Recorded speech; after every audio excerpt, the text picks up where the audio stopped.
a quelqu'un qui a dit que je peux pas jouer aux poupées, et après j'ai pleuré. Bienvenue sur Papatriarcat, le podcast qui réfléchit à la parentalité au XXIe siècle pour l'affranchir du modèle patriarcal. Dans cet épisode, je reçois Benjamin Muller. Oui, le fameux papa de la maison des maternelles et du podcast du même nom. Père de 3 enfants, il est aussi auteur de plusieurs livres, notamment sur les paternités. Son travail accompagne aussi nos couchers avec Sarah, et son podcast Encore une histoire, qu'il produit avec sa femme, Céline Kallmann. Ces chouettes histoires sont d'ailleurs aussi publiées en livre et je vous les recommande. Je vous précise que cet entretien a été réalisé en 2 fois. Une première fois où Benjamin était en promenade, on trouvait ça chouette d'essayer d'avoir le bruit des oiseaux, et puis même lui ça lui plaisait, donc on a voulu tester, mais malheureusement techniquement nous n'avons pas pu continuer, et donc vers 14 minutes 40 vous allez entendre un basculement, que je signale d'ailleurs, en disant qu'il est rentré. Ensemble nous allons échanger sur différents sujets concernant la parentalité et surtout les paternités en 2022. Voici quelques-uns des points que nous allons voir. Comment la paternité actuelle vient bousculer les masculinités et la virilité ? Quelle est la place de l'éducation bienveillante dans la paternité aujourd'hui ? Quel rôle modèle voit-on pour les pères aujourd'hui ? Nous aurons une réflexion sur les réseaux sociaux et les messages qui y sont véhiculés. Dans quelle mesure l'évolution de la paternité est un levier d'égalité homme-femme ? Et je vais tout de suite commencer par la première question. C'est quoi un nouveau père en 2022 ? Je vous souhaite une très bonne écoute. J'adore parce qu'on commence tout de suite par la question, tu sais, où tu peux pas apporter de réponse. Parce que oui, c'est ça que t'as raison. Bon. C'est vrai que c'est déjà ce qui est une bonne entrée en matière, c'est de dire que je crois qu'on parle des nouveaux pères depuis les fin des années 70, 80. Donc en fait, la notion de nouveau aujourd'hui, c'est-à-dire que moi, mon père était presque déjà considéré comme un nouveau, dans ces nouveaux pères qui s'investissent. Et dans 20 ans, on parlera sans doute encore de nouveaux pères.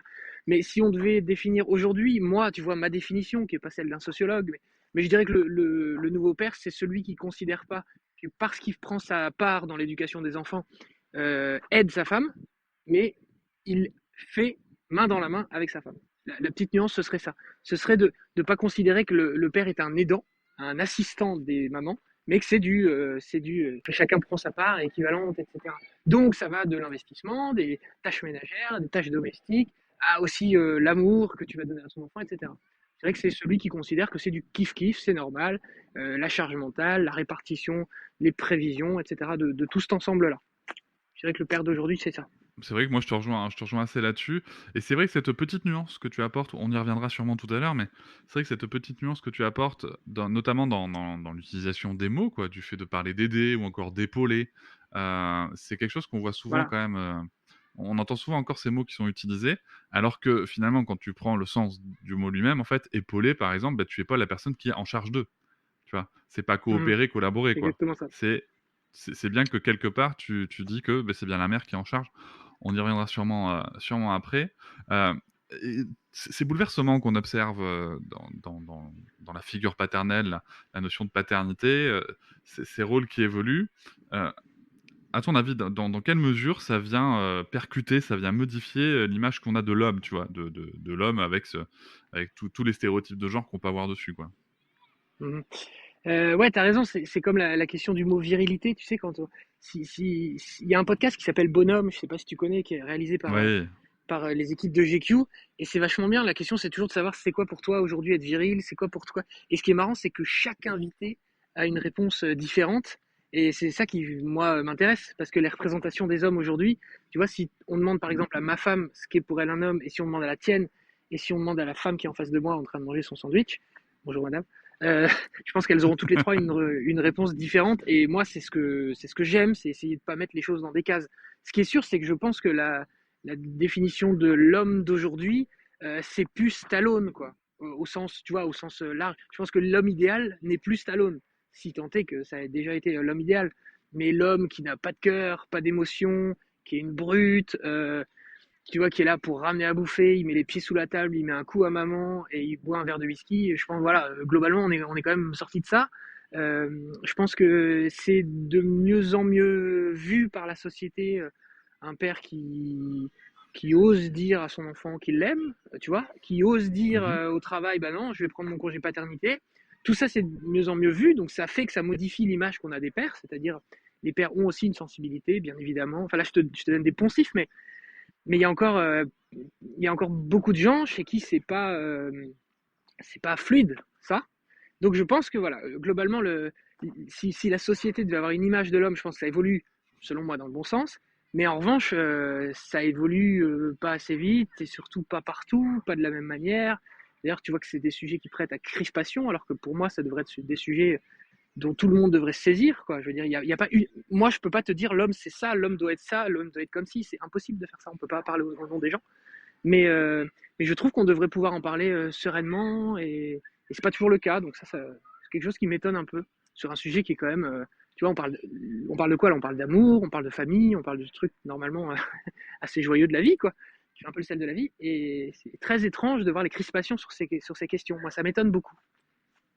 Mais moi, je suis toujours étonné de voir justement la fragilité des réactions, justement sur ces sujets de masculinité et de virilité, quoi, où on prône on peut entendre encore prôner certains discours de force, et que dès qu'on vient à peine effleurer le fait de les remettre en question, il y a une grande fragilité de non, non, mais surtout, faut pas y toucher, faut pas en parler. Et puis, il y a aussi ce côté très essentiel, tu vois, sur des notions notamment de virilité, quoi. Tu parlais de Stallone, mais finalement, Stallone, on sait pas comment il était avec ses gosses, tu vois.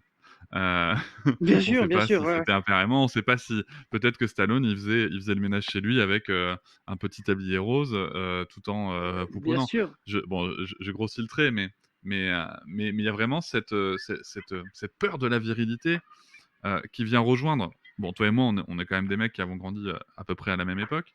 On a connu cette injonction à la virilité. Mm. Et elle est encore très présente quand même, Ouais. tu Je vois. sais pas, moi, si elle est encore en vrai, je sais pas si elle est encore si présente que ça. Moi, je pense qu'une fois encore, ça évolue. Moi, Mhm. c'est Philippe Catherine, justement, dans GQ, qui disait, mais moi, je déteste la virilité, le principe d'être un bonhomme parce que j'ai des couilles, tout ça. Et tu vois, quand il le dit, bon, ça me faisait marrer parce que c'était Philippe Catherine et tout, mais je pense que c'est un message qui maintenant a sa place. Je sais, tu vois, autour de moi, dans mon entourage, les copains, tout ça, même dans la génération plus âgée et tout, j'ai pas l'impression d'avoir affaire que à des bonhommes au sens, tu vois, au sens, comment je pourrais dire, au sens des Grecs, quoi, ou alors, non, même pas des Grecs, c'est pas ça, c'est au sens des Vikings plutôt. Tu vois, les mecs qui rentrent, qui puent, qui se lavent pas, tout ça, je pense quand même que tu vois, ça Non, évolue mais... quand même. non, mais attends, je précise, là tu parles pas de viril, là tu parles de crado. Tu, Mais tu est-ce que parles de c'était mec pas sale. associé à un certain moment? Peut-être, Bien peut-être. sûr, Non, mais mais est-ce c'est que vrai, c'était peut-être, pas peut-être. associé? Mais après, Peut-être. tu vois, moi, en vrai, j'ai pas de vérité absolue là-dessus. Je m'interroge beaucoup. Oui, tout à Parce fait. que je me dis quand même, la virilité, d'une certaine manière, d'ailleurs, c'est pas forcément masculin, la virilité, ça peut aussi être féminin, mais elle peut rester aussi une qualité. Je veux dire, si la Mhm. virilité, c'est d'avoir confiance en soi, d'être un roc sur qui les proches, ton amoureuse, tes enfants, tout ça, peuvent compter parce que toi, t'es viril, c'est-à-dire que tu vois, t'es un arbre costaud sur lequel on peut compter. Si c'est ça la définition de virilité, bah, c'est une qualité merveilleuse. En revanche, si la virilité, c'est écraser les autres parce que tu es un arbre trop costaud, là, tu vois, c'est là que ça pose problème.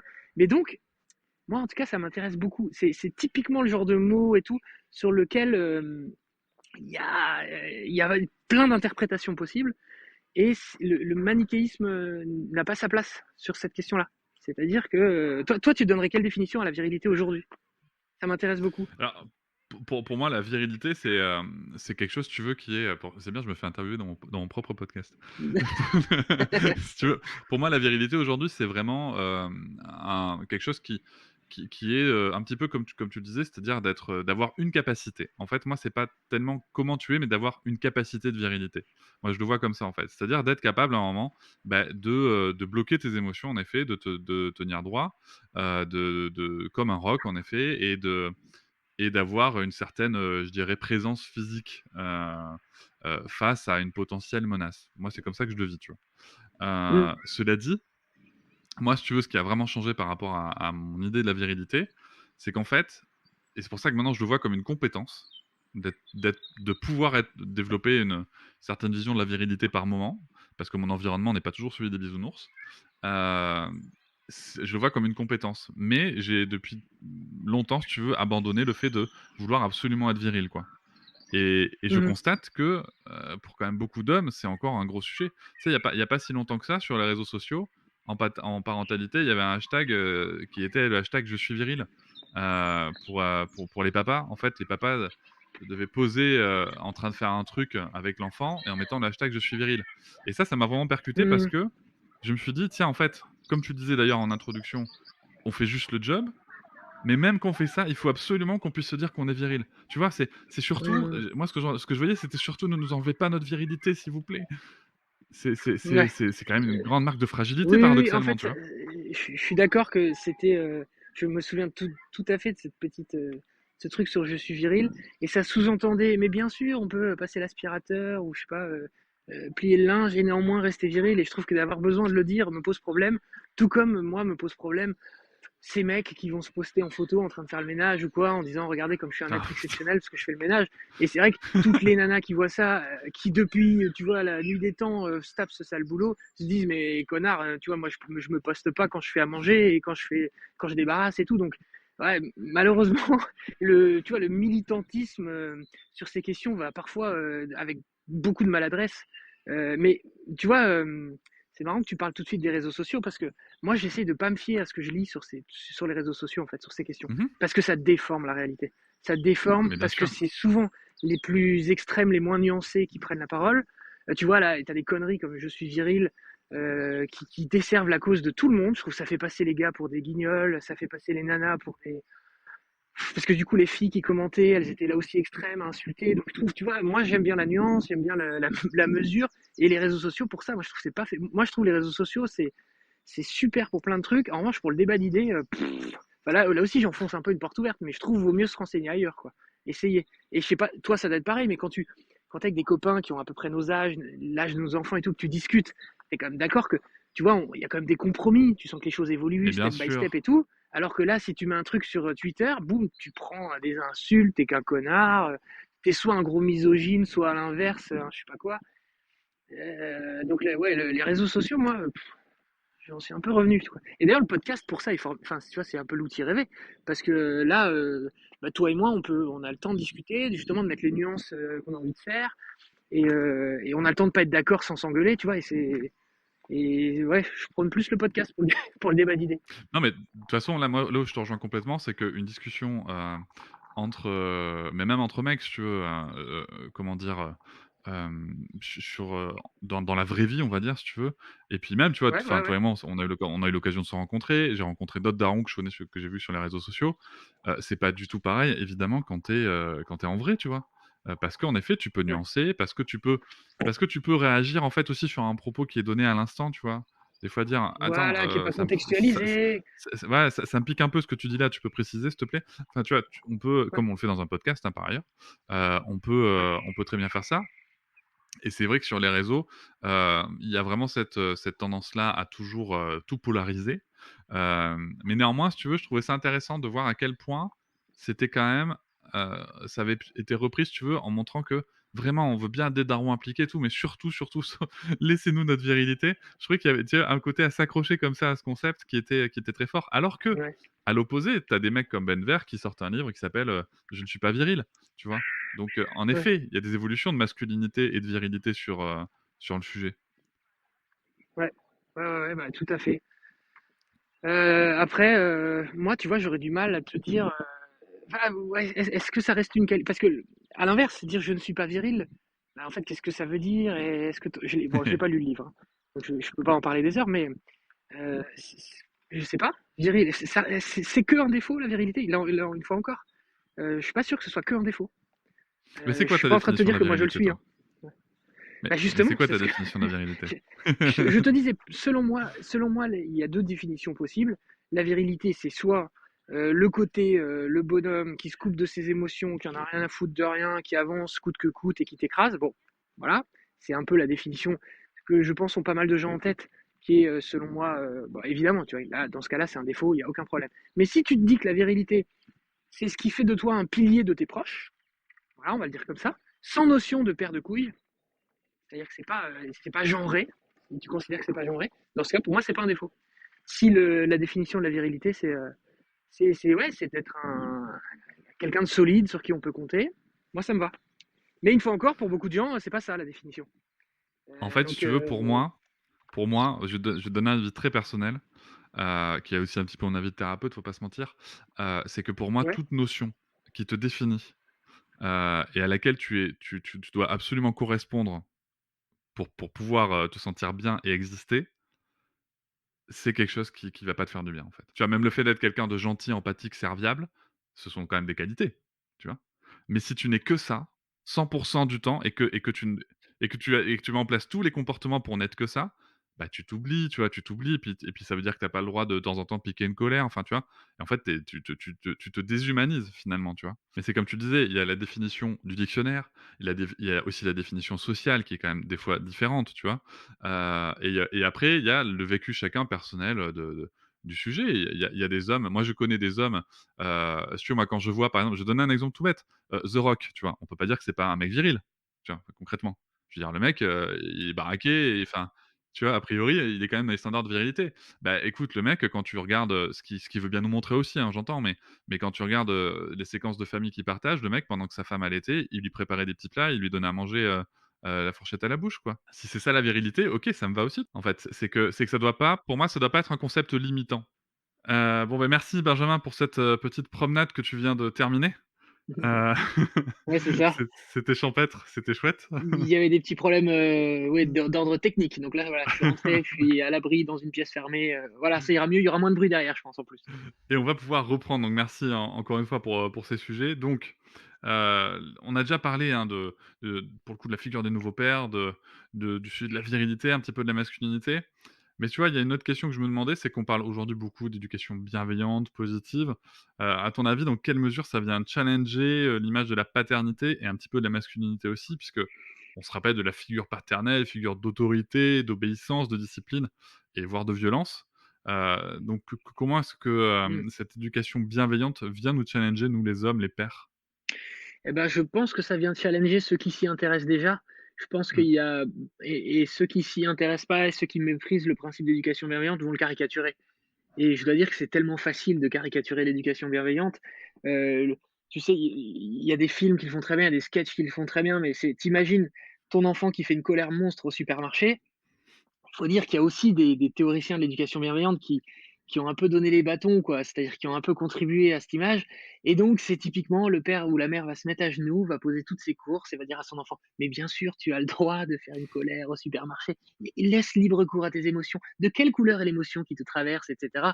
Sous-entendu, vraiment, toi, tu deviens victime de ton enfant et tout. Alors qu'évidemment, l'éducation bienveillante, c'est pas ça. C'est-à-dire que tu pas obligé d'être à ce point dans l'écoute permanente et donc comme c'est caricaturé, je pense qu'il y a plein de gens qui du coup, parce qu'effectivement ça va chambouler, leurs convictions sur les manières d'éducation, parce que sans doute aussi quand eux étaient enfants, ils ont pas été dans ces modèles d'éducation bienveillante, c'est plus facile de se dire: «Non mais c'est un truc de bobo, c'est d qu'autre chose» et d'ailleurs c'est assez marrant, moi j'avais écrit un petit livre, il y a 2 3 ans sur le sujet de l'éducation bienveillante et j'étais allé, je me souviens, c'était sur Europe 1 faire une émission où tu sais les auditeurs appelaient et puis, voilà, ils donnaient un peu leur avis sur le truc et puis, éventuellement me posaient des questions ou pas et ça commence par une dame qui appelle donc tu vois, on commence par une petite introduction sur qu'est-ce que l'éducation bienveillante. Donc moi, je rappelle, bah, c'est l'éducation bienveillante, c'est les bases, pas de violence, c'est il faut un cadre, contrairement à ce qu'on peut croire, et c'est tu considères l'enfant comme un être à part. Enfin, ce que tout le monde, je pense, les gens qui écoutent là, j'apprends rien à personne, mais tu considères ton enfant comme un être à part entière, tu l'écoutes, il a le droit de donner son avis, bon, voilà, les trucs de base. Premier appel d'une dame, bonjour, j'ai 3 enfants.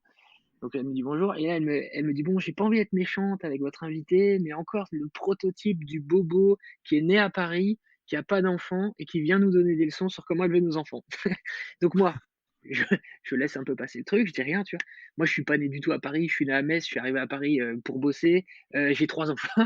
J'adorais le encore un bobo qui a pas d'enfant. «Bah madame, j'en ai 3 comme vous, qui étaient un peu plus âgés que les siens en plus et tout» et donc après, du coup, on a pu avoir une discussion qui était intéressante parce que du coup, elle s'est: «Ah ah oui, non, en fait, il donne pas de leçons parce que ça peut être juste concret, l'éducation bienveillante et ça peut juste t'aider dans ton éducation. On n'est pas là à donner des leçons à la terre entière, c'est juste que ça peut être mieux après, quand tu passes à l'éducation bienveillante. Donc voilà, je sais plus trop quelle était ta question, mais ce sujet est marrant parce que comme il est caricaturé, on peut jamais réellement en parler, sauf à être convaincus tous les deux. Je pense que toi et moi, on est tous les deux convaincus de l'éducation bienveillante, du coup, on va pouvoir en parler à peu près sereinement. Mais si tu en parles avec quelqu'un pour qui c'est Boboland, ça matche pas les conversations sur ce sujet. Bah, alors je te remercie d'ouvrir cette petite fenêtre, je reviendrai à ma question, d'origine après. Ouais, je sais Mais plus je ce te que remercie c'était. d'ouvrir cette petite parenthèse parce que tu rappelles quelque chose qui est important. Tu vois, j'écoutais il y a pas longtemps dans le podcast d'une psy, qui disait que que l'éducation positive, donc bienveillante, éclairée, tout ce qu'on veut, c'est l'absence de limites. Ah ça, c'est Heu, Caroline Goldman que tu as écouté, ouais. c'est ça? Ouais. Ouais, qui dit que c'est l'absence de limite. Or, c'est totalement faux et d'ailleurs même dans la définition même du Conseil de l'Europe, c'est bien explicité et c'est vrai que, c'est bien de rappeler que c'est pas le cas en fait. En fait, juste pour schématiser parce que, en effet, les gens qui nous écoutent connaissent sûrement le sujet, mais j'ai bel espoir que d'autres personnes ne connaissent pas le sujet et vont nous écouter quand même. Ce qu'interroge l'éducation positive, c'est pas la présence d'un cadre, mais la violence du cadre. Et ça, c'est vrai que c'est une nuance qui convient de rappeler et je conviens aussi de manière tout à fait absolue et je te rejoins que certaines personnes qui parlent d'éducation bienveillante ou positive peuvent donner l'impression que, que c'est Bisounoursland et que non, parce que c'est pas ça et parce que c'est pas bon non plus pour les enfants, hein. Je rappelle que l'éducation positive, c'est un cadre qui est bon pour les enfants et pour les parents, donc il faut que tout le monde, s'y retrouve. Mais c'est vrai que j'aime bien ce côté, que tu disais Boboland, il y a aussi ce côté qui est très tu vois, il y a des notions, qui sont totalement farfelues qu'on entend telles que l'enfant roi, des choses comme ça, Mmh. qui sont des notions qui viennent d'un autre temps, d'un autre siècle, tu vois? Concrètement, le fait de pratiquer une éducation, dite, positive ou bienveillante, ça n'implique pas du tout de se «laisser faire» entre guillemets, je mets des gros guillemets, et de s'oublier dedans, quoi. Après, bien entendu, chacun chemine, d'où il vient et pour le coup, je reviens à ma question, est-ce que toi, en tant que père, le fait de penser cette éducation bienveillante, ça t'a perturbé dans ton image de la paternité? Alors, c'est vrai que tu me disais que toi, tu avais quand même grandi, dans un milieu qui était, pas ou peu violent. Moi, si tu veux, je vais te prendre mon exemple, Mmh. en introduction. C'est que moi, par exemple, j'ai connu le martinet, la fessée, la gifle, l'humiliation, l'insulte, la punition. J'ai connu, voilà, tout ce beau petit panel et c'est vrai que quand je me suis aperçu que je voulais être un père qui ne pratiquait pas de violence, je me suis dit: «Putain, merde, mais c'est quoi d'être père?» Tu vois? Ça a vraiment interrogé le modèle. Est-ce que toi, pour le coup, toi, c'est pas une question que tu t'es posée alors? Bah, du coup, c'est tout à ton honneur, je veux dire, de t'intéresser et de t'investir sur ces sujets parce que du coup, tu es allé un peu, contre ce qu'une partie de toi était. C'est-à-dire si tu nais avec un modèle, même si c'est un modèle enfin, c'est compliqué d'aller contre les manières d'éducation, je trouve. Donc, c'est tout à ton honneur. Moi, moi, je dois dire que moi, j'ai été élevé dans la bienveillance totale. Si tu veux, je te fais le fil. Moi, mes parents, ni l'un ni l'autre, ne m'ont jamais, levé la main sur moi. Alors, j'ai peut-être eu une fois une tape sur les doigts, tu vois? Et je m'en souviens pas. Voilà, mon père médecin, ma mère puéricultrice en PMI. Donc comme tu l'imagines, tous les 2 sensibilisés, vachement sur ces questions. Du côté de ma mère, elle-même avait des parents qui ont eu 5 frères et sœurs et éducation dans la bienveillance totale. Moi, quand j'allais chez eux, tu vois, c'était un peu les bisounours, pas au sens, où ça part en vrille, mais au sens où oui, on était dans la bienveillance, les enfants avaient le droit de parler à table, et cetera. Donc du coup, moi, mon modèle de masculinité, n'est pas toxique, si tu veux, pas du tout. Et donc dans la paternité, j'ai pas eu à aller contre, ce qui est mon fort intérieur, j'ai pas eu l'impression d'aller contre moi-même ou quoi que ce soit. Néanmoins, je suis pas non plus, tu vois, je suis pas non plus dans un monde coupé des réalités. Je vois bien que tout le monde ne fait pas comme moi et en fait, je me ça m'est déjà arrivé de m'interroger sur ces questions avant de, si tu veux, commencer à lire des auteurs et vraiment d'essayer d'intellectualiser un peu ces questions. Quand j'étais jeune père, comme tout le monde, tu te fais un peu bouffer par tes enfants, de toute façon.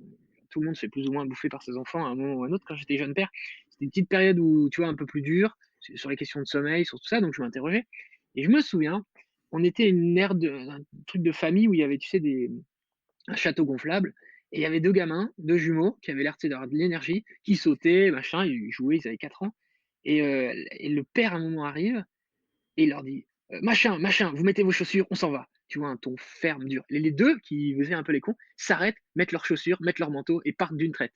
Et moi, si tu veux, j'arrive derrière, je dis à ma fille: «On y va», puis il faut lui dire 6 fois et puis au bout de la 6e fois, elle vient seulement et tout. Et donc quand j'avais vu, bon, il se trouve que c'était le père qui disait ça, si ça se trouve la mère est de la même manière, mais je m'étais peut-être aussi dit: «Moi, comme je suis dans cette éducation bienveillante, on discute de tout et tout, peut-être que je suis pas assez ferme sur mes positions». Donc Donc je pense ce que j'aime bien avec l'éducation bienveillante, c'est que c'est une science totalement inexacte, où chaque jour tu essaies de t'améliorer un petit peu et à un moment tu vas rajouter de la fermeté, puis dans la fermeté tu vas te dire: «Oui, mais à être trop ferme, est-ce que je suis pas dur?» Donc tu essaies d'en enlever un petit peu, mais du coup, bah, tu te fais un peu bouffer et cetera et moi je trouve que c'est intéressant. Je peux comprendre que l'ancienne génération, si là elle nous entend, se dise: «Mais mec, tu te prends trop le chou, gueule un bon coup et puis tu te feras respecter». Franchement, je peux le comprendre parce que ça vient de haute période et tout, mais moi je trouve ça hyper intéressant d'y réfléchir sans cesse, pour essayer, tu vois, de d'être un meilleur père. Même si comme tout le monde, mes enfants dans 20 ans se diront qu'ils ont eu un père pourri, tu vois? C'est bien normal, Ah, je c'est sais sain. pas.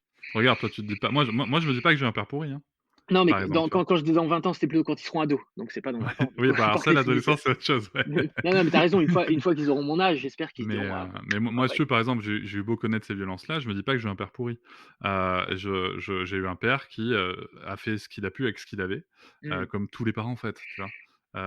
Et après, c'est moi qui prends des chemins différents, tu vois? Mais c'est vrai qu'il y a quand même aussi un sujet idéologique, je pense, vis-à-vis de la position de l'enfance et de l'enfant et de l'adulte, derrière, ce choix éducatif, enfin dans beaucoup de situations. Mais c'est super intéressant comme exemple, si tu veux, parce que, alors pour le coup, je vais encore ouvrir une fenêtre où je parle de moi, mais, moi, il y a pas longtemps, des gens que j'ai rencontrés qui me connaissaient sur les réseaux se sont aperçus que j'utilisais l'impératif avec ma fille et que je mettais pas du «s'il te plaît», «veux-tu bien», machin, je faisais mmh, ça. Tu vois, comme tu disais, alors pas sur un ton très ferme forcément, mais en tout cas quelque chose d'assez péremptoire en disant: «Sarah, ma chérie, on s'en va, tu mets tes chaussures». Tu vois? Tout simplement, en fait. Et elle s'exécute, mais elle s'exécute pas parce que je lui ai appris à obéir. Elle s'exécute parce qu'avant ça, il y a eu plein de fois où si tu veux, où j'ai essayé de donner du sens, où j'ai expliqué que, de toute façon, ça va se produire. Quand je le dis, en fait, ça va se produire mmh, parce que pour X raison, il faut y aller et qu'elle, elle a la main sur le comment ça se produit. Voilà. ouais, ouais, Et ça, je pense que c'est quelque chose qui est intéressant à creuser et qui permet de rester dans, un certain respect de soi-même et un respect de l'enfant, quoi. Mais mmh, c'est vrai que ça vient vraiment percuter les modèles qu'on a eus et justement, si tu veux, on se parle de modèles, un petit peu de rôle modèle, donc il y a ceux qu'on a connus dans nos familles, dans notre espace familial, mais il y a aussi ceux qu'on voit aujourd'hui. Toi, Benjamin, tu es un rôle modèle, par exemple, de la paternité. Que bon, ça, je pense que tu en as conscience, tu es le papa des maternelles. oui et non parce que je raconte pas comment ça se passe chez moi. J'expose pas du tout mes enfants, je donne rien de ce que je fais, en fait. J'essaye de théoriser, tu vois? Je mets ça avec 25 guillemets, tu vois? Avec humilité. Mais en revanche, je vais pas te raconter, donc je pense pas être vraiment un modèle, je pense pas que des gens se disent: «Ah j'aimerais être un père comme Benjamin est un père», vu que personne sait vraiment comment je le suis. Après oui, je suis dans l'égalité totale, dans le partage des tâches totale, dans la non-violence totale, ça oui. Mais en revanche, concrètement, le reste, c'est le mystère. Mais je pense que les gens projettent beaucoup quand même, tu vois, Peut-être, sur ce peut-être. qu'ils imaginent de toi. Toujours est-il que, pour le coup, en termes de rôle modèle, il y en a d'autres, des darons qu'on voit, moi je pense, enfin moi je sais qu'il y en a qui me prennent pour un rôle modèle. Aussi, c'est vrai que je montre ce que je fais avec ma fille. Heu, mais il y a un constat qu'on faisait, toi et moi, il y a pas longtemps quand tu m'avais, convié au podcast des maternelles, c'est qu'il y a quand même aussi, tu vois, tu prenais l'exemple du bobo tout à l'heure, il y a quand même aussi un constat qu'on peut faire et qu'on va faire, en tout cas les pères qu'on voit, je dis bien ceux qu'on voit, hein, pas ceux qui font Mmh. forcément, mais ceux qu'on voit, c'est vrai qu'il y a un gros sujet de classe quand même, tu vois? Ceux qui s'intéressent au sujet et surtout ceux qu'on voit, il y a quand même un gros sujet de classe derrière. Est-ce que tu penses que le rôle modèle, pour le coup, c'est, il y a des pères qui se sentent pas concernés parce que, ils se reconnaissent pas dans la classe de ce qu'ils voient sur les réseaux, à la Mmh. télé, à la qu'est-ce que tu en penses de ça? Bah, si on parle de mon cas, est-ce que tu penses que je renvoie l'image de quelqu'un qui est dans une classe, supérieure ou privilégiée? Pas spécialement, mais je pense, et pour avoir posé la question à des gens en préparation de ce podcast, je pense Ouais? que le simple fait que tu passes à la télé, les gens projettent que tu es riche, par OK. exemple.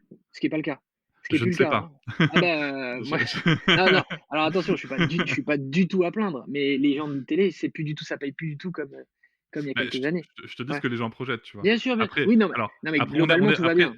on n'est pas là pour parler d'argent. Il y a un excellent podcast qui s'appelle «Histoire d'argent» par Fabrice Florent que je vous recommande. Mais moi, je te dis juste ce que les gens projettent, c'est que tu passes Bien à la sûr, télé, tu es blindé, quoi. C'est ce que ouais. les gens perçoivent et est-ce que pour le coup, est-ce que ça joue, si tu veux? Mmh. Est-ce que ça joue, dans la perception qu'ont les gens du fait que, l'éducation bienveillante, c'est, réservé à une espèce de Ouais. classe supérieure, quoi? Ouais, alors moi j'aime bien parler d'argent parce que c'est un tabou, total. C'est pas du tout une passion que j'ai, mais c'est un tabou incroyable et je remarque que ça gêne toujours les gens, quand on parle d'argent, alors que pour moi ça devrait pas. C'est pas mal de savoir d'où on parle, et cetera et Mmh. donc juste pour répondre à ça, en travaillant à la télé, à une émission comme Je le suis, tu un salaire qui est confortable, franchement, je vais évidemment pas me plaindre, qui est très confortable. Si tu compares avec le salaire des profs qui font un métier ou des sages-femmes qui sont payées 2 000 balles par mois à se faire un travail hyper dur et machin, c'est incomparable, on est beaucoup plus payés. Mais on n'est plus blindés comme, tu vois, comme il y a 20 ans où là, les mecs avaient des grandes maisons à Montmartre, tout ça. Ça, c'est fini. Bon bref, une fois que tu as dit ça, oui, sans doute que quand tu es un peu plus confortable, et ben, ton esprit est moins pollué par des trucs, concrets et que tu as un peu plus le temps de réfléchir à des questions comme ça. Sans doute, mais après dans l'histoire de toutes les discussions et toutes les réflexions intellectuelles, je pense que à la fois il y a de ça et à la fois, si je prends autour de moi, j'ai pas une étude sociologique, mais si je prends mes copains, tu vois, mes co j'ai un j si tu veux, j'aime bien savoir d'où on parle, donc je vais t'expliquer. Moi, j'ai un socle de copains qui sont de la région de Metz, de Pont-à-Mousson pour être précis, entre Metz et Nancy, où, à peu près au début du lycée, on s'est fait une bande de copains, on va dire une vingtaine élargie aujourd'hui, et on continue de partir ensemble tous les étés ensemble, d'être tout le temps ensemble et tout. C'est vraiment tu vois, les gars sûrs. Et ben, dans tout ce groupe de copains qu'on est ensemble depuis la seconde, il y a à peu près tous les métiers qui sont représentés, heu, toutes les catégories socio-professionnelles, aussi bien dans l'origine des parents que, aujourd'hui dans les métiers et sur les salaires si tu veux, on n'est pas du tout entre avocats, médecins et journalistes, pas du tout, du tout. Et donc moi je trouve que c'est les discussions qu'on a là, typiquement les étés quand on boit des pastis à 18h30, et ben, j'ai l'impression qu'on parle énormément de ces sujets, alors qu'une fois encore, on n'est pas dans des il y a pas du tout de notion d'argent, il y a pas de tout ça. Donc moi, j'ai tendance à penser que ces débats, ces discussions qu'on a là, sont pas des discussions de classe parce qu'elles intéressent de plus en plus de gens. En revanche, ce que je pense, c'est que c'est générationnel. C'est vachement générationnel. C'est-à-dire que dans mon groupe de copains, on a entre 32 et 38 ans à peu près tous, et ça nous intéresse tous. Alors qu'on fait, une fois encore, des métiers qui sont différents, on a des parcours différents, et on vient de familles qui sont différentes. En revanche, c'est générationnel parce que toi aussi, tu dois faire des fois tu te retrouves à un dîner, un truc où la moyenne d'âge elle est de 60 ans, et bah c'est sûr que tu entends moins parler de ça. Bah, c'est comme ça. Hem, Après, est-ce que ça sous-entendrait que c'est un débat qui est réservé à une forme d'élite? Ça, tu vois, je crois pas du tout. Je pense pas du tout. Je pense qu'il y a des très bons parents, qui sont des classes, des CSP, les qui sont les plus dans le dur, tout comme il y a de très mauvais parents à l'inverse. Enfin, tu vois ce que je veux dire? En tout cas, j'ai Non, mais tendance à croire ça. complètement. Non, Et mais le retour que j'ai des maternelles où moi tu vois, je reçois évidemment, comme tu t'en doutes, plein de messages après chaque émission etc. Où clairement, tu vois qu'il y a tous les profils. Et les gens, comme ils commencent souvent par se présenter un petit peu en disant: «Bonjour, je m'appelle machine et je fais tel métier, j'habite à tel endroit». On n'est pas, dans les 3 arrondissements bobos de Paris ou alors que chez les gens qui sont blindés, bien au contraire, bien au contraire. non, mais tout à fait. Mais c'est vrai, alors moi je te rejoins à 1000 parce que c'est vrai qu'il y a ce qu'on peut voir, que ce soit dans les médias ou sur les réseaux quoi, et puis comme tu le soulignes très très justement, il y a la vraie vie, tu vois? Enfin, Mmh. moi que ce soit C'est pour avec ça mes que les réseaux voisins, sociaux, c'est ce que je t'ai déjà dit avant, ouais. et d'ailleurs comme j'écoute souvent ton podcast et je me demande, c'est pas une critique, c'est une question, si tu donnes pas trop d'importance à ce que tu vois sur les réseaux. Parce que les réseaux éloignent de la vraie vie. Et souvent, tu cites les réseaux, donc tu vas avoir 4 influenceurs, influenceuses qui disent des trucs bien ou pas. Est-ce que tu ne crois pas que tu donnes parfois trop d'importance à ça par rapport à la vraie vie et aux vrais gens, tu vois, qui sont Moi je pense que si, et de toute façon pour tout te dire, c'est quelque chose dont je me détache, ouais, et qui sera sûrement, le thème de la saison 4. excellent. C'est d'aller justement chercher ça. Après, alors pour le coup, j'ouvre un peu une idée de stratégie de papatriarcat, mais, Vas-y, après il allons-y. faut après non, mais après il faut pas se mentir. Aujourd'hui, les gens qui poussent le plus le sujet sont aussi ceux qui regardent ce qui se passe sur les réseaux, tu vois? Et ensuite, il y a, comme tu dis, la vraie vie, mais il y a pour le coup donc, comme je te disais, il y a les parents qu'on voit pas et qu'on n'entend pas, que ce soit sur les réseaux ou dans les médias. Je pense moi au daron, tu vois, qui fait des chantiers, de 8 heures à 20 heures et qui est quand même là investi, avec ses enfants du mieux qu'il peut. Et pour discuter avec des gens comme ça, que ce soit dans mon cercle d'amis ou même parce que, bah, il y a eu des travaux chez moi il y a pas longtemps, et à la pause déj, moi j'aime bien bouffer avec les gens qui viennent faire des travaux chez moi. On discute, et c'est passionnant de parler de parentalité, avec tout le monde en fait, et ça ouvre beaucoup de perspectives. Mais il y a pas que ça, tu vois, je trouve que sur les réseaux, pareil, on voit pas, ce qui se passe en PMI. On voit pas ce qui se passe en CMP.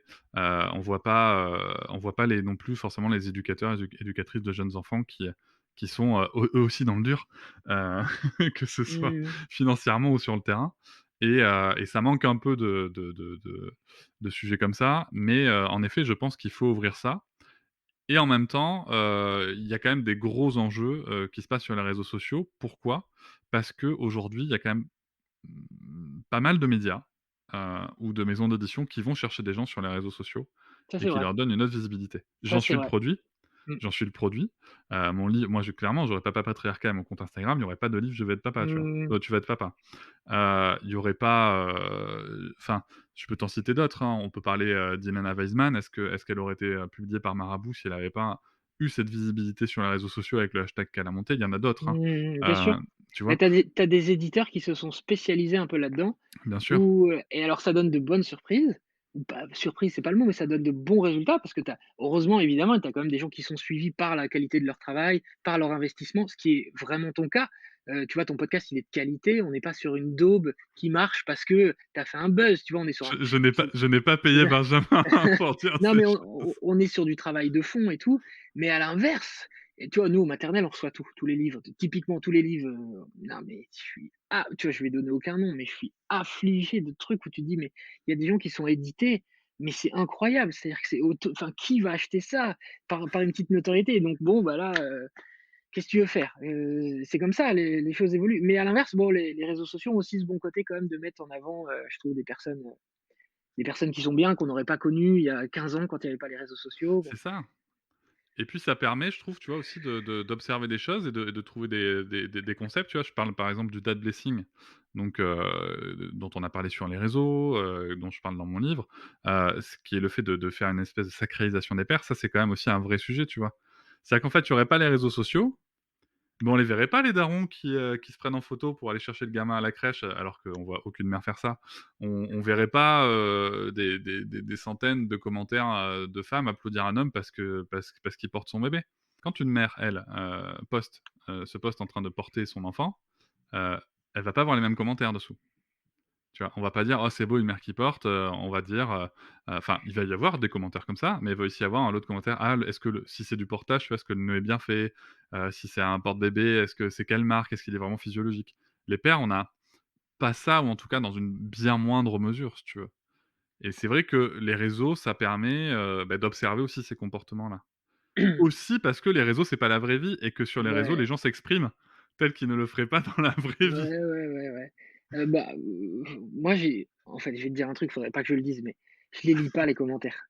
Je les lis pas quand je mets un truc ou quoi, ou moi quand je mets une connerie ou tu vois un truc pour rigoler, oui, mais si je vais mettre un passage de l'émission un peu sur un sujet parce qu'en fait, j'ai pas envie de croire que parce que si 6 personnes vont me dire, «Tu es un connard de dire ça», je suis un connard, tu vois? J'ai pas envie que ça Ah m'influence oui, trop, et donc je je me mets à la place. Tu as déjà je pense à des femmes qui ont mis des photos d'elles qui allaitaient au milieu d'autres photos où elles sont en vacances, elles sont avec leurs copains, elles font ce qu'elles veulent, tu vois? Une photo qui allaite ou qui allaite pas justement, qui donne un biberon sur des marches d'escalier et tout, et elles se retrouvent, tu as 5 tu as 5, je sais pas quoi, qui commencent à leur dire: «Mais tu vois, tu allaites pas, c'est un danger pour toi», et donc tu te mets à la place de cette femme qui est chez elle, tu vois, qui est tranquille, qui avait rien demandé, qui se retrouve à se faire insulter par 5 ou 10 personnes et qui se dit: «Ah mais je fais mal, donc je suis une mauvaise mère». Tu imagines le truc comme ça peut t'entrer dans ta tête? Alors que dans la vie, tu donnes un biberon sur des marches, aucune femme va venir et dire: «Excusez-moi, pourquoi vous n'allaitez pas?» Tu vois? C'est quand ils pensent, c'est quand même un truc de ouf.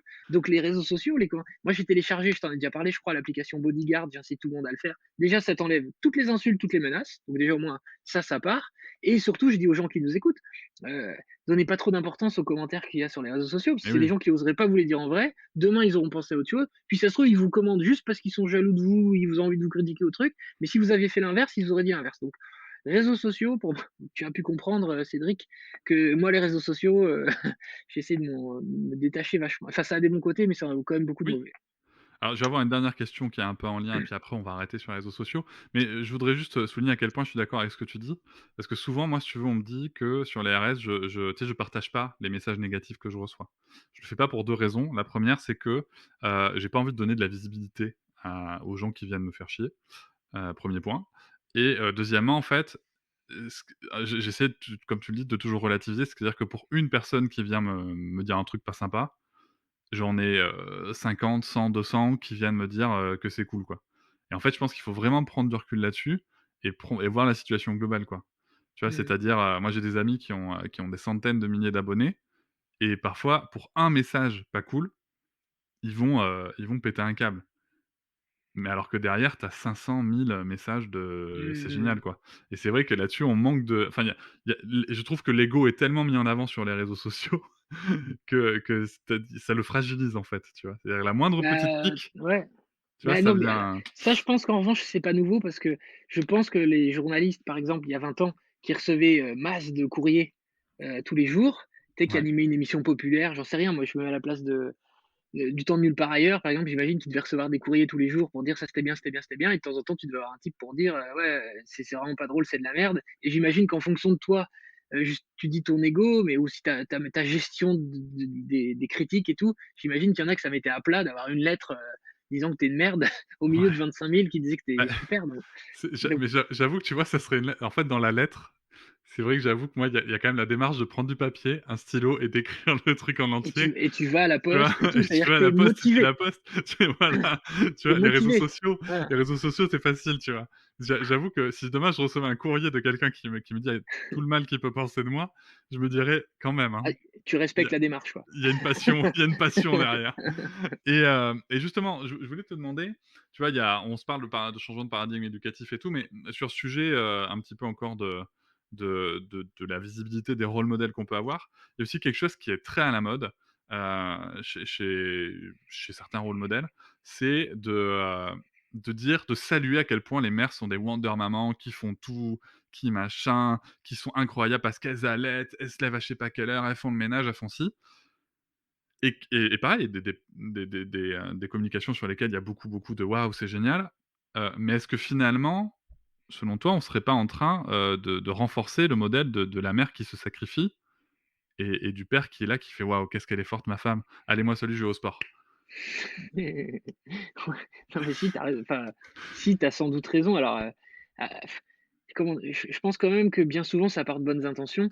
Tout à Donc, tu fait. vois, par principe, moi, les bonnes intentions, tu vois, je suis plutôt, pour et tout, mais c'est toujours pareil.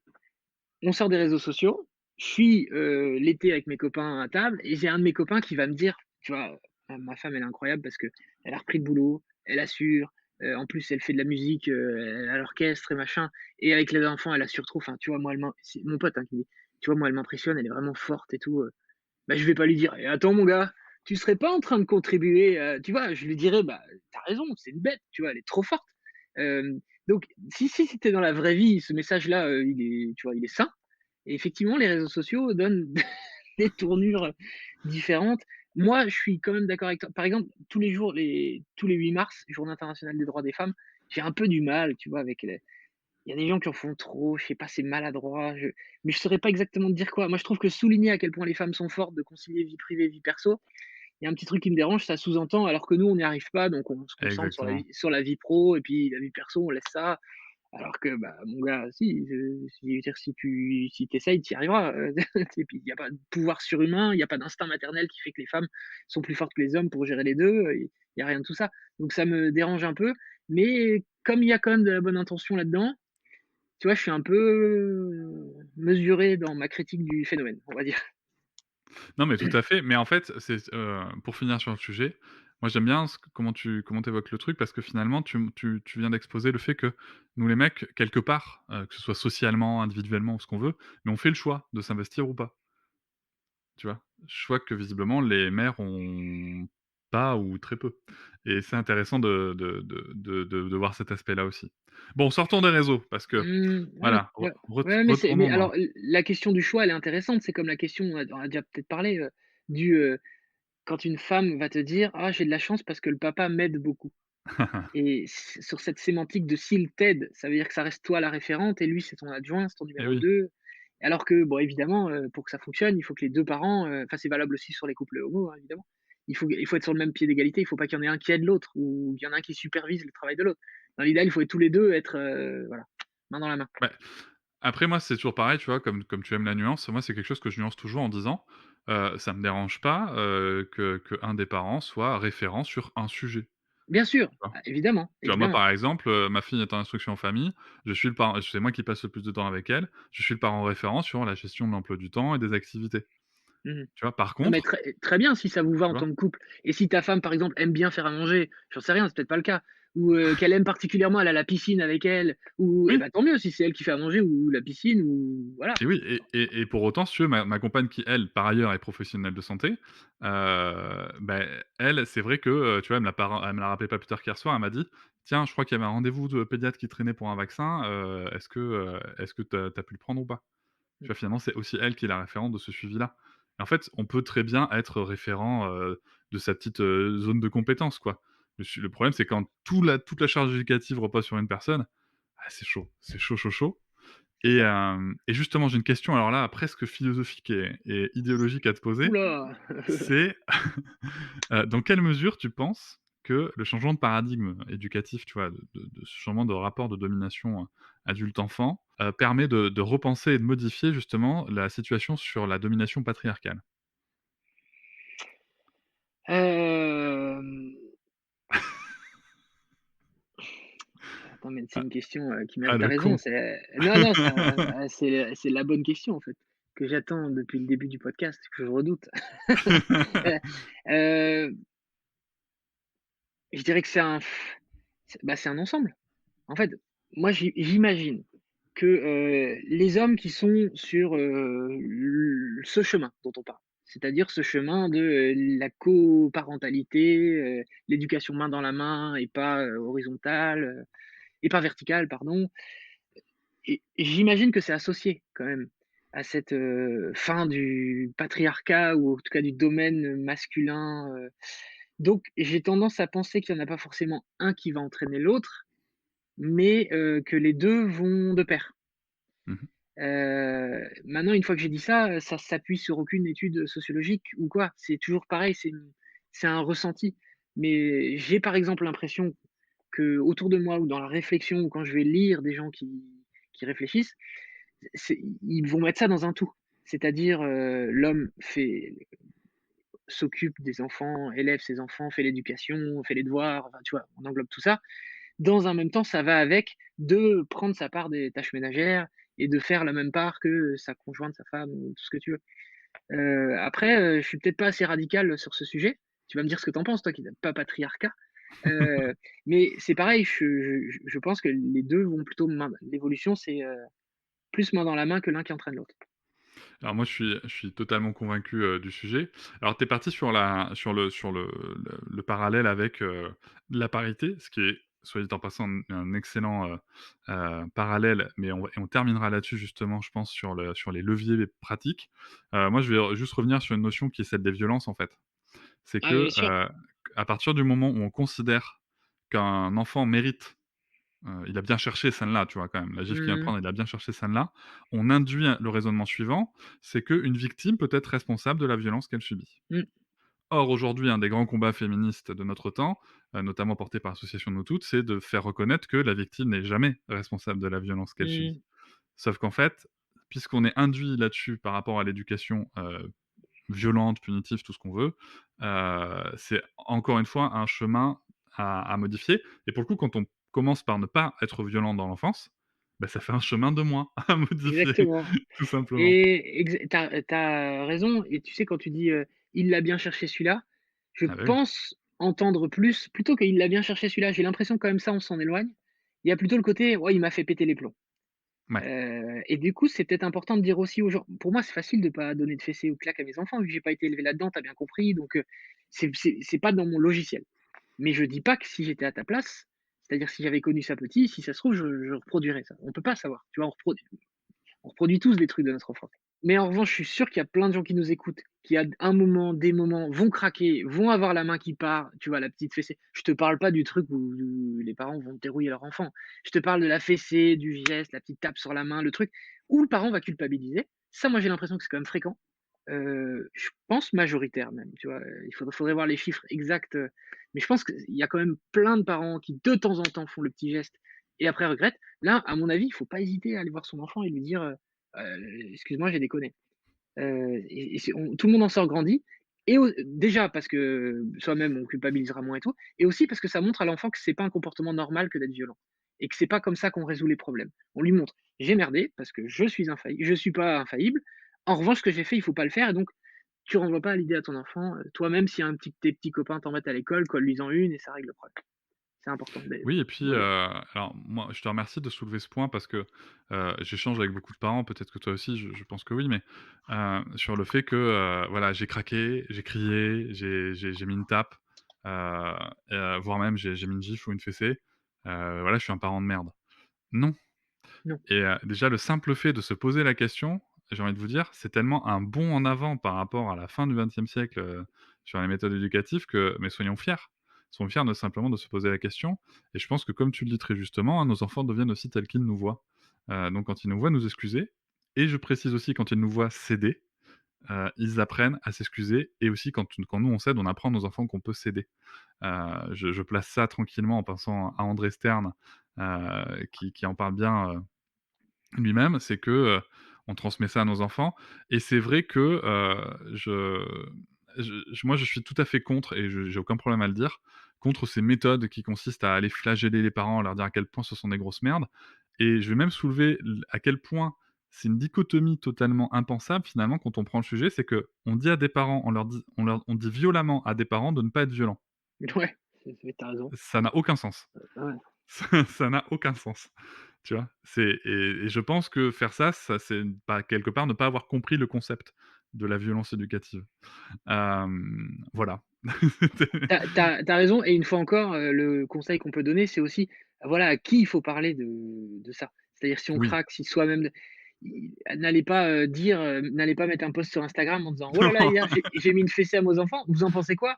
Parce que là, bon, en revanche, tu vois, tu parlais des PMI tout à l'heure, je te l'ai dit, ma mère, qui bosse en PMI ou les médecins, mon père donc qui est médecin, heu et je pense qu'il y a quand même énormément de gens, à mon avis, tu vois, je sais pas exactement comment mon père, pratique, mais si un père vient en lui disant: «Putain, hier, j'ai mis une fessée à mon fils, je m'en veux», je pense que mon père lui dira: «Oh là là, vous êtes une merde!» Tu vois? Pas du tout. Je pense je suis même sûr, lui et donc tous les médecins, les pédiatres, vont avoir des discussions pour essayer de comprendre qu'est-ce qui vous a amené là, qu'est-ce que vous regrettez, comment vous pouvez changer les choses. Je suis persuadé qu'il y a énormément de gens bienveillants pour accompagner les parents. C'est pas forcément dans l'entourage proche. La meilleure idée, c'est pas toujours d'appeler la meilleure copine ou le meilleur copain pour lui demander des conseils parce que Il les y a un choses font que affect. c'est ouais, il y a un affect, c'est pas toujours aussi simple. Par Mmh. moments, il y a de la jalousie en plus, il y a de la comparaison, de la compétition, donc mais en revanche, moi, j'ai toujours trouvé, quand moi j'avais des questions, je me posais des questions, tu trouves des référents qui peuvent vraiment bien t'accompagner avec une phrase ou 2 de bienveillance et donc cherchez les gens bienveillants autour de vous qui vont vous accompagner et cherchez les podcasts comme le tien bienveillant qui vont vous dire que vous n'êtes pas un mauvais parent. Vous êtes un parent en Mais quête de perfection, mais la perfection n'existe pas. en quête d'idéal, ouais. Quête d'idéal. Mais et je précise par ailleurs que, et là c'est un petit peu le thérapeute qui parle, c'est qu'une personne qui vient vous voir en vous disant: «Tain, j'ai mis une fessée à mon enfant, ça me fait chier». Il attend pas que alors potentiellement dans sa construction peut-être que qu'il va être content d'être puni, j'en sais rien. Mais en tout cas, il faut vraiment voir ça comme, «Aide-moi» quoi. Ouais. C'est j'ai besoin de t'en parler, j'ai besoin d'en parler à quelqu'un. Donc pour le coup, le plomber, ça va juste rien amener de constructif. Mmh, On s'est on parlé est de beaucoup d'accord. de sujets, théoriques avec quelques petits conseils quand même, parsemés à droite à gauche. Mais là, dans le concret, si tu veux, au niveau de la paternité, parce que c'est quand même un sujet qui revient, beaucoup dans le sujet de l'égalité homme-femme. À ton avis, c'est quoi les leviers, alors que ce soit au niveau, individuel ou collectif, peut-être qu'on va commencer par le collectif, pour faire avancer le sujet? Moi, je pense que ça passe par le travail. Je pense que quand on atteindra la parité au travail, je pense que quand les hommes et les femmes auront le même salaire, quand il y aura pas de discrimination à l'embauche parce qu'une femme a 28 ans et tu dis que dans pas trop longtemps, elle va partir en congé mat, donc fait chier, elle part pendant 4 mois, donc c'est trop long. Mais à l'inverse, quand les mecs de 28 ans partiront aussi 4 mois en congé mat, et ben, il y aura plus ces discriminations-là. Je pense que quand la parité sera totale au travail, il y aura plus aucune justification, si tant est, ce sont des justifications que je ne justifie pas. Mais je veux dire, tu entendras beaucoup moins de messages qui justifient le fait que ça reste, les femmes qui s'occupent, de l'éducation des enfants et des tâches, ménagères. Donc moi, si tu vois, il y a un truc collectif, c'est ça et je suis, très étonné, alors au moment où on enregistre ça, on est en pleine campagne présidentielle, mais après campagne législative, c'est pareil, à quel point c'est absent des débats. Eh oui. Mais c'est complètement absent des débats et des programmes et donc oui, les 8 mars, tu as des grandes envolées lyriques alors que franchement, ça intéresse tout le monde, ça concerne tout le monde et même si tu te dis que, je sais pas, tu as des enfants qui sont grands, qui ont 25 ans aujourd'hui et que te c'est plus vraiment tes sujets, bah, tes enfants vont devenir eux-mêmes parents et donc du coup, ils vont être concernés autrement et tu vois, ça m'éblouit qu'on en parle si peu. Je Tu sais, je fais pas le donneur de leçons du tout en disant ça, hein, mais c'est un peu comme l'écologie, si tu veux. L'écologie, on en parle un peu plus, mais tu dis quand même un autre sujet qui concerne tout le monde, qui est quand même peu, à la une de l'actualité et ça, les questions de parité, d'égalité hommes-femmes, tout, c'est incroyable. L'écologie représente 5% du temps de parole, hein, au moment où on enregistre, C'est 5? par rapport à la Ah tiens, je ouais, pensais que c'était plus, bah, tu vois? Alors que c'est la 5%, préoccupation numéro 2, je crois, après le pouvoir d'achat. c'est Donc ça. Ça c'est dépend bah, des générations après, chez les jeunes, c'est la première. Chez ouais. les plus jeunes, c'est la première. Mais oui, c'est un gros sujet. Bon, je me permets d'en conclure que toi, le congé paternité à 1 mois, tu te dis que, faut aller quand même plus loin quoi, bien plus loin. Moi, je pense que enfin, je pense qu'il y a des modèles comme les modèles des pays nordiques, forcément, vers quoi on devrait tendre et je trouve que des congés parentaux, par exemple de 6 mois ou que tu partages en 2 fois 3 mois, c'est l'idéal. Je pense que c'est bien si le père a aussi une part de congé sans la mère. Tout à La fait. mère reprend le boulot et le père comme ça le père, devient, lui-même référent d'une certaine manière. Mmh. Évidemment ça le congé, parental doit commencer c'est la mère qui le prend en premier puisque ne serait-ce qu'elle doit se remettre physiquement de ce qu'elle vient de vivre.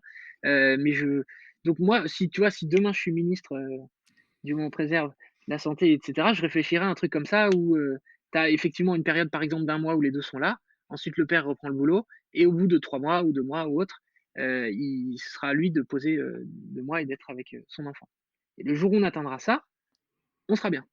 On Tout sera à déjà fait. très bien. Et là, je pourrais, démissionner de mon poste de ministre et me dire: «C'est bon, j'ai Ça va. réussi, je pars J'ai vivre sur une île et ciao tout le monde». j'ai fait le job.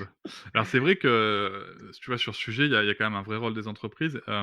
À ton avis, il y a aussi quand même, alors je pense qu'on va être d'accord, mais il y a quand même sûrement une sensibilisation à faire auprès des ressources humaines parce qu'aujourd'hui, tu vois, le congé paternité dans certaines entreprises, c'est encore un peu, même à Ouais, 1 mois, tu vois? C'est encore un peu le truc, on te dit: «Ouais, enfin, tu le prends, mais tu mignon», enfin, moi, il y a pas longtemps, je discutais avec un papa à qui on a dit très clairement, qui a pris son congé paternité d'ailleurs, je te salue, quel courage, mais à qui son patron dit très clairement: «Non, non, c'est 7 jours obligatoires, si tu me fais chier à en prendre plus, ça va mal se passer». ouais. Et ça, c'est un gros sujet aussi quand même. Bon, après, t'as des merdes, hein, encore, tu vois? Tu vois ce que je veux dire? Je veux dire, Oui, tout à un fait. patron qui va dire ça à son salarié, tu vois, ça veut dire que c'est une raclure. C'est pas qu'une histoire d'égalité homme-femme. Excuse-moi pour la finesse de mes propos, mais Non, mais ça va, c'est et OK. et j'ai discuté avec une copine qui vient de partir en burn-out, rien à voir avec ses enfants, truc au travail, tu vois, le truc costaud, tu bosses 15 heures par jour, le télétravail l'a flingué et tout. Et son premier jour de burn-out, appel de sa DRH qui lui dit: «Bon, OK, ton histoire de burn-out, qui gère tes dossiers? Il faut qu'on prenne une après-midi pour caler tes dossiers et tout». Et là, ma copine lui dit: «Non, non, attends, je suis en burn-out». «Oui, oui, tu es en burn-out, d'accord, enfin bon, tu vas pas nous laisser». Donc, tu vois? Il faut aussi accepter l'idée que dans le monde de l'entreprise, il y a aussi des gens qui, bon, ont peu d'empathie, on va dire, Oui. pour le dire autrement que ce sont des grosses merdes. Heu, Après alors, et tu as raison aussi sur les hommes qui osent pas forcément prendre le congé pater. En fait, un de mes très bons copains qui vient d'avoir un bébé et lui au début il m'a dit: «Oh je vais prendre que 7 jours parce que c'est trop mal vu dans ma boîte» et pourtant et je dis: «Mais attends, mais tu t'en fous, enfin tu t'en fous?» Il me dit: «Oui, sur le principe je m'en fous, mais quand dans les faits, t on en revient, hein, quand dans les faits, c'est lui qui a le gros salaire du couple». Bah, tu vois là on est dans le cliché, mais c'est lui qui a le gros salaire du couple. Elle a un travail très précaire où d'un mois à l'autre elle peut ne rien gagner et cetera. Ou dans son boulot, ça embauche peu, il habite dans une région où le taux de chômage est plus important qu'ailleurs. Et qu'est-ce que tu fais? Et il me dit: «Mais qu'est-ce que je fais?» Et donc moi là, je suis là, tu sais, à vouloir donner des leçons et tout, et je dis: «Ouais, bah, en fait, je te comprends. Si c'est très mal vu, je comprends que tu retournes bosser au bout de 8 jours parce que tu as pas envie de d'un coup être ostracisé, placardisé» et donc ouais, il y a un boulot, massif, mais j'ai quand même l'impression que la nouvelle génération de chefs d'entreprise est plus sensibilisée que celle d'avant sur ces Oui, tout questions. à fait. Puis après, de toute façon, quand tu seras ministre de la santé, la période obligatoire, elle sera beaucoup plus grande. Elle Donc sera de non, non. En plus, obligatoire, je suis pas sûr que ça passe par l'obligation, mais on en reparlera quand je serai ministre, tu vois? Là, il faudra affiner. Ma proposition n'est pas encore, aboutie, quoi. Et sur le plan individuel, parce que, sans donner de leçons, bien sûr, attention, Ouais, là, quand on parle du plan individuel, je vais juste préciser, que ce soit Benjamin ou moi, on va pas dire ce qu'il faut faire, ce qui fera de vous un bon père ou un mauvais père. ah, j'en aurais Mais bien du mal de toute façon, mais ouais, quelle piste on peut quand même essayer de donner, si tu veux, pour essayer d'avancer sur le plan individuel, pour que chacun puisse dire: «OK, la ouais, la la société me dit peut-être que c'est pas ma place, mais moi j'ai envie de prendre cette place, quoi». ouais. Bah, on par exemple, pour la charge mentale, je pense que la charge mentale est un sujet qui agrège un peu tous les autres. Je trouve que c'est vachement bien dans un couple et c'est quelque chose de marrant à faire, même si tu as l'impression d'être irréprochable, c'est tu prends un jour avec, ta femme, avec ton mari, peu importe, une feuille et tu vas lister, tu fais charge mentale 2 points, voilà ce que j'ai moi, voilà ce que tu as toi. Et tu fais un petit, et c'est vraiment j'incite tout le monde à le faire et tu fais un petite mise au point de qui a quoi. Et si vous êtes dans la parité, bah, écoutez, c'est bien. Si vous êtes comme je pense tout le monde, vous remarquerez qu'il y a quand même que ça penche, quand même, d'un côté ou d'un autre et se mettre cette réalité-là de notre propre couple, devant les yeux, je pense que c'est un bon moyen ensuite de dire: «OK, d'accord, donc il y a un déséquilibre, c'est toi Cédric qui te tape tous les devoirs et qui te tape, je sais pas quoi. Moi en revanche, j'emmène ma fille, faire les courses, heu, pendant que toi tu enregistres tes podcasts». Non mais au-delà de la blague, heu et c'est pas mal de faire: «OK, donc j'ai compris que tu en faisais vachement plus que moi, je vais prendre ça et ça dorénavant c'est moi qui gère. Les rendez-vous chez le pédiatre et je sais pas quoi» et tu vois, c'est des petites gouttes qui font ramener vers un équilibre qui est salutaire. Et puis de toute façon, je pense que ça fait jamais de mal, dans toute équipe, que ce soit professionnel, couple, de poser les choses de comment est-ce qu'on fonctionne, tu vois? Je pense que c'est quelque chose de très sain. Et peut-être le deuxième conseil, qui est un conseil qu'on peut oublier quand on vient de devenir parent, c'est essayer de garder du temps de couple, dans la mesure du possible. Faites garder votre enfant assez vite, pas quand votre bébé a 3 semaines, mais quand même au bout de quelques mois, quand il va bien, et cetera. Prenez le nounou, les grands-parents, n'importe qui. Gardez-vous du temps de couple pour, faire des petites mises au point. Essayez de demander à l'autre comment il va, essayez de demander à l'autre ce qui peut l'angoisser, ce qui peut franchement, mon conseil, il est naze, hein, tu vois? J'ai conscience. Mais en fait, il y a trop de gens qui s'interdisent ça avant les 2 ou 3 ans de l'enfant et ton couple n'est plus un couple, tu es plus que des parents. Je te parle même pas de sexualité, je te parle juste de relations, un peu d'intimité et tout et ça fait tellement de bien, ça recharge tellement les batteries. Il suffit franchement, tu commences par un dîner par mois ou une sortie par mois en couple et c'est, indispensable, indispensable. Et je ne peux que te rejoindre. C'est quelque chose Ah, on qu'on est a mis d'accord beaucoup de temps à faire, beaucoup, beaucoup de temps à faire et chez tu nous culpabilises au début, et tu culpabilises de sortir et en alors fait moi non. pas, mais voilà, C'est bien. mais c'était plus compliqué pour ma compagne, mais c'est vrai que ça fait du bien, quoi. Moi, je vais Ouais. rajouter un dernier petit conseil, qui va un petit peu rejoindre celui de l'entreprise, c'est, dans la mesure du possible, alors que ce soit vous personnellement ou, par vos syndicats ou quoi, essayez de prendre connaissance de vos droits et de vos devoirs, notamment sur le sujet de la parentalité, que ce soit pour connaître vos jours enfants malades, comment les poser, mais Mmh. aussi avant la naissance, sachez que les pères, je le dis, je le rappelle à chaque fois, 3 rendez-vous, 3 absences autorisées rémunérées, qui sont souvent utilisées pour les 3 grandes Les échographies, échos. voilà, vous y avez droit, vous pouvez vous absenter quand vous le souhaitez. C'est autorisé et rémunéré. Donc voilà, ça c'est des choses qu'on oublie, assez souvent. Et pour finir, moi je voudrais vous parler, devant Benjamin Muller, du travail de Benjamin Muller. De Parce que Benjamin Muller a aussi d'autres podcasts, notamment un que moi j'utilise régulièrement, qui s'appelle «Encore une histoire» et moi ça me touche particulièrement parce que, vous mettez une grande diversité, dans les sujets, dans les modèles que vous présentez. Moi ma fille adore écouter l'épisode de Frida Kahlo. Elle adore et étant une petite fille métisse, pour moi c'est important qu'elle ait des représentations comme ça. Donc déjà bravo et vous portez de belles valeurs, sur ce projet-là. Mais c'est pas tout, je crois qu'il y a du livre, alors tu sors régulièrement des livres. Il y a pas ouais, longtemps, il y a eu l'histoire de Paul, et le palais de Paul, ouais, le palais de Paul, donc fils du président voilà. et je En crois qu'il y a autre chose qui arrive bientôt. bah, en fait, c'est encore une histoire, c'est comme ça marche bien en podcast, la plupart toutes les histoires qu'on a écrites nous-mêmes, bah, forcément, on commence à les sortir en livre parce que du coup, c'est un aboutissement et et c'est marrant que tu me parles, tu sais, de la diversité pour les enfants mixtes et tout parce que, à la base, on l'avait pas franchement théorisé. C'est-à-dire, on s'était pas vraiment dit, tu vois: on va essayer de mettre des prénoms. En fait, on faisait un peu des histoires qui nous plaisaient, puis des prénoms autour des copains de nos enfants. Et puis en fait, dans la France, la vie réelle, tu vois, les prénoms de tes enfants, c'est plus Marie, Julie, Pierre et Jean. Les écoles sont riches de diversité, etc. Donc, nous, on prenait un peu ça et tout. Et c'est vrai qu'on avait commencé à recevoir un peu des messages de gens nous disant: «Ah, ça fait plaisir qu'il y ait une petite qui ait un prénom consonance asiatique et un autre consonance maghreb et un autre consonance machin. Et du coup, on a pris conscience de ça. C'est-à-dire que c'est au-delà du marketing qui existe aussi, ce marketing de la diversité, qui d'ailleurs va dans le bon sens, donc c'est du marketing très positif. Mais nous, on a vraiment vu quand des enfants sont tout contents parce qu'il y a quelqu'un d'une histoire qui leur ressemble, à notre niveau qui est humble, bah, ça fait plaisir.